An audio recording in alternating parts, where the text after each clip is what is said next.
So why did the RBA move on interest rates this month when most commentators, including myself, actually thought that we'd stay at the 2.5% cash rate?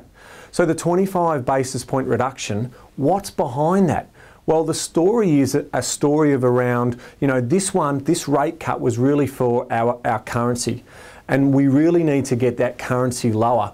I think you'll find the RBA and the board will start to talk more about where they want to see the currency based on one big factor, and that is the oil price and the price for commodities at the moment. Let me explain that in more detail.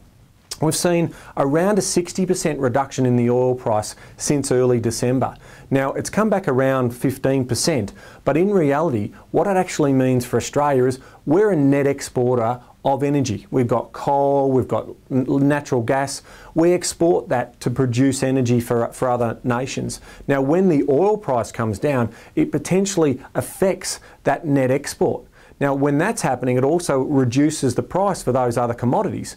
Now, when you've got that reduction in price, considering most trading is done in US dollars, when the Reserve Bank is talking about wanting to see the Australian dollar around that 75-cent mark, they were factoring in, the value of those commodities to be higher, which meant the net income coming into Australia is better for our GDP numbers.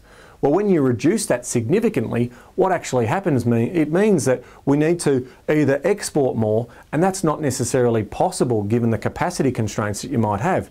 So this rate cut was all about bringing the currency down. Now, the moment the rate cut happened, we saw the currency drop around 4 cents. So we might actually hear some commentary from Glenn Stevens around trying to get the US dollar or our pegging to the US dollar around 70 cents instead of 75 cents.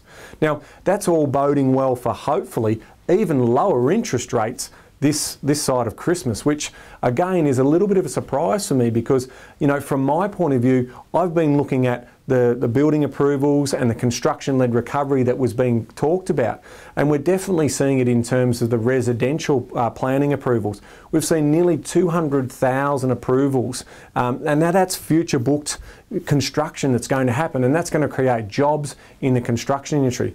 But what we are seeing in the non-residential construction side is a decline in approvals.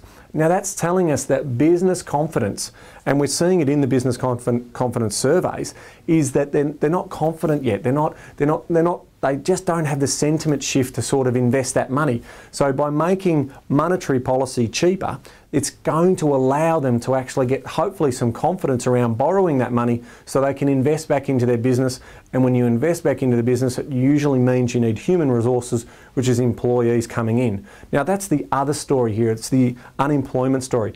We saw unemployment trending higher in the second half of 2014. We saw a surprise result in the December numbers in around that, unemployment actually fell. But generally speaking, the Reserve Governor and the board are feeling that the momentum in the economy is swaying, and consumer sentiment is also showing that as well. So this stimulus, considering that fiscal policy is actually, well in train, then effectively it means that they can pull the monetary policy lever, and that's what they've done. So it's great news for consumers and for those of us who have mortgages. The message for you guys is this is a wonderful time to either pay down more of your mortgage, or it's a very, very good time to look at our investments.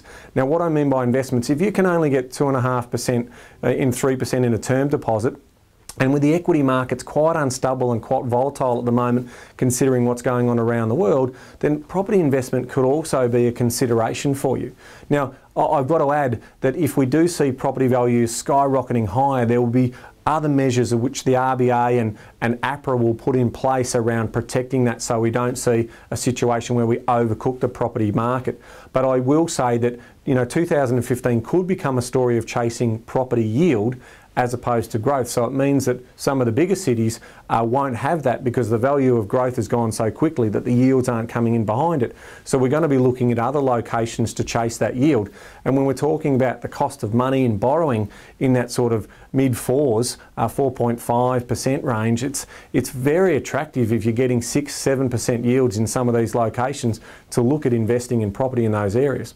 So all in all, it now sort of sets the benchmark to say that the RBA is willing to ease. They looked at inflation, they've looked at all those types of things, so they've got inflation under control, they've got the lever to pull, and they've pulled it, and they may pull it again, which again for me is a little bit of a surprise, but I'm getting on board now in understanding that, you know, they're looking at the actual net income impact of this whole oil and commodity story, and they're saying we do need to drive that income to get GDP numbers in the positive direction.